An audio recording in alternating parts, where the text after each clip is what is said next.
In this section, we understand how we can perform code signing. Now what we'll do, we have to sign our application. So we will do it something like this. Let's say we have created an application in the previous demo known as activity demo, and we did the code signing part as well. But before understanding that code signing part, I would like to explain you what actually we do. We are going to perform that graphically, but before that, let's understand how code signing is done. In our devices, let's say we have a Windows operating system, and within this Windows operating system we have Java installed. Within that Java, we have a jar file known as jar signer. Using this jar signer, we are going to sign our application with a signing algorithm, and name of the signing algorithm is MD5 with RSA.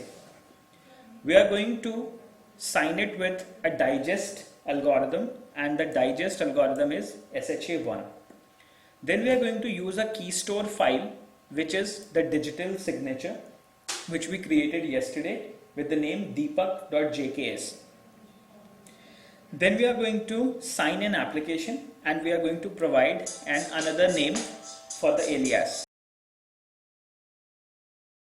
We understood that we are going to use a signature algorithm MD5 with RSA, digest algorithm SHA1, a digital signature, and we'll sign our application. So this we can do graphically, and to do that we can see that we can go to build, we can go to generate signed APK.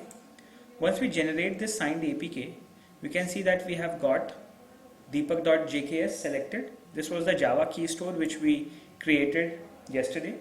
And now what you can understand is, using this key store file, your application file will be signed. Okay, so there will be an algorithm, signature algorithm, there will be a digest algorithm, and using the digital signature, application will be signed. Okay, you can proceed to next. You can specify password for key store. Let's say we'll just confirm the password.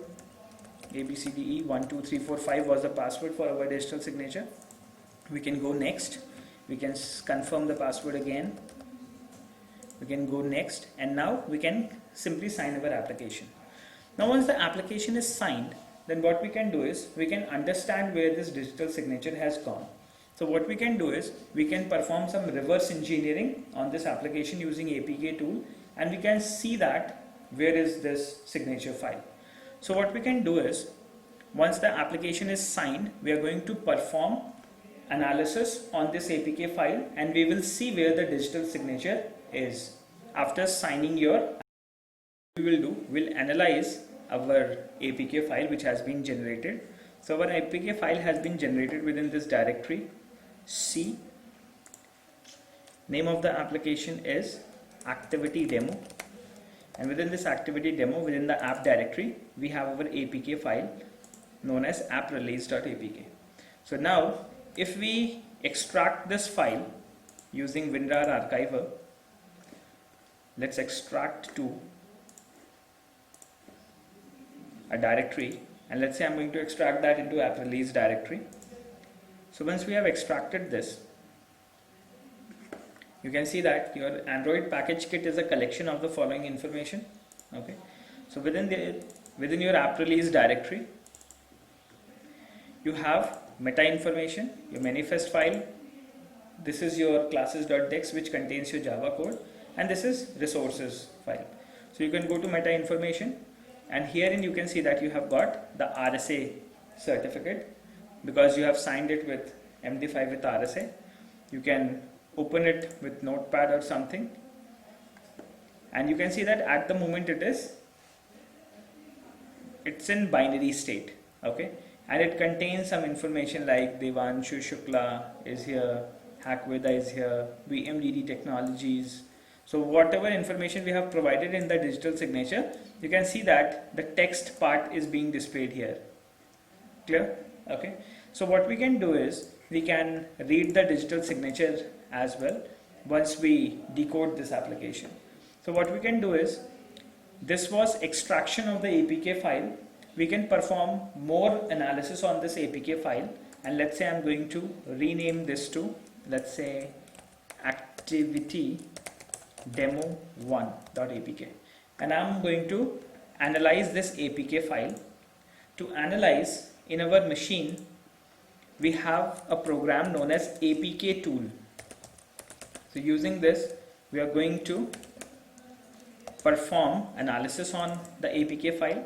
So we'll go to apk tool, and within the apk tool directory I'm going to paste my application known as activity demo, and now within this directory I'm going to execute the analysis. To do this, I will open command prompt.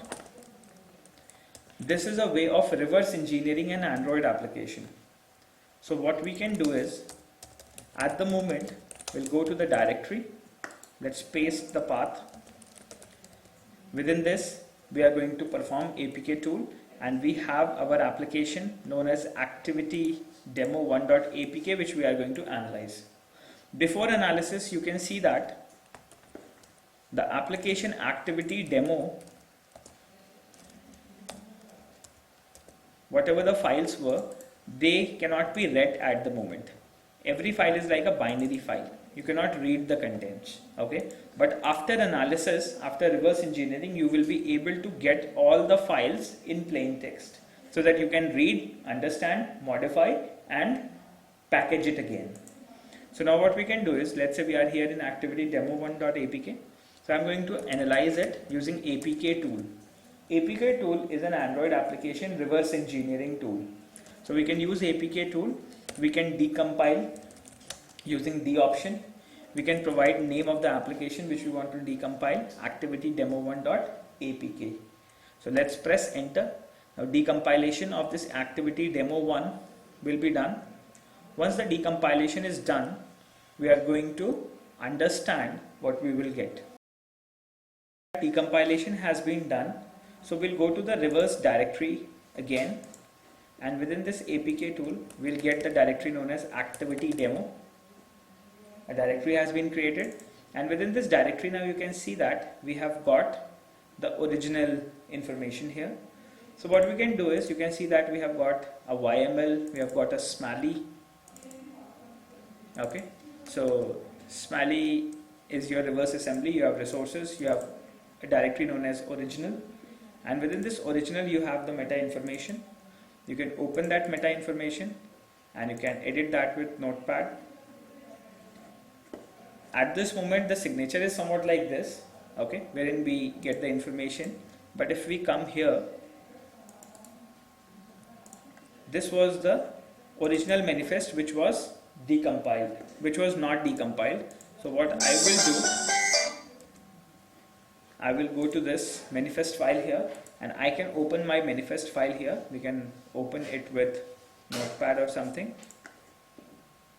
and now you can see that you will get every information in plain text after decompilation. Okay, so what we have here is, you can see that here I get the name of the activity which has been designed, the intent filters which has been defined.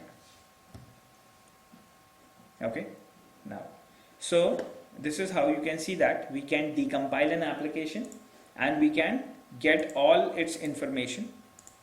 Okay, so here we get the apk tool YML information as well.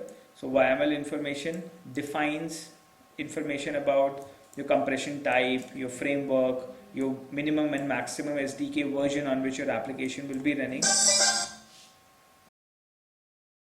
If we reverse it, you can go into any of the directories and you can see that all your codes of that application have been retrieved back. Okay, let's say every information you can see in a plain text file, and you can understand whatever is written in the code. So using reverse analysis of your application, what you can do is, you can reverse an Android application and you can get information about that application, and you can sign that application again. Next, what we have to do, we are going to understand, packaging has been done because we have packaged our code into an APK file, and now we are going to understand how updation of Android applications are done.